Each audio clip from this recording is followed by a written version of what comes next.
সবাইকে শুভেচ্ছা জানাচ্ছি। আমি মাসুম মনোয়ার পড়ছি আজকে কবি কাজী নাসির মামুনের কবিতা ইন্তিফাদা।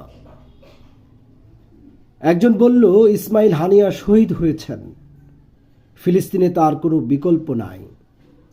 আরেকজন বলল, মধ্যরাতে যারা দরজায় ঠক ঠক করে তারা সব বিকল্পহীন। পুলিশ পুলিশ বলে আমি ভয়ে পিছন দরজা দিয়ে পালাই। বিস্ফারিত চোখে দাঁড়িয়ে পড়ল অন্যজন। সে বলল, আমিও পালিয়েছিলাম, দৌড়াতে দৌড়াতে একটা দেয়ালে গিয়ে ঠেকলাম, আর মনে হলো আমি বিকল্প। তখনই ঘুরে দাঁড়ালাম। আমি ভীরু কাপুরুষ।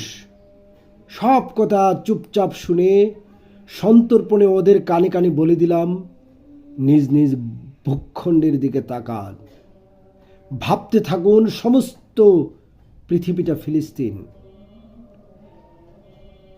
নিজ নিজ ভূখণ্ডের দিকে তাকান, ভাবতে থাকুন, যখন সমস্ত পৃথিবীটা ফিলিস্তিন তখন আমরা সবাই বিকল্প। আমরা সবাই ইসমাইল হানিয়া, আর আমাদের সম্মুখে শুধু ইসরায়েল। কবি নাসির মামুনের কবিতা ইন্তিফাদা। সবাইকে শুভেচ্ছা।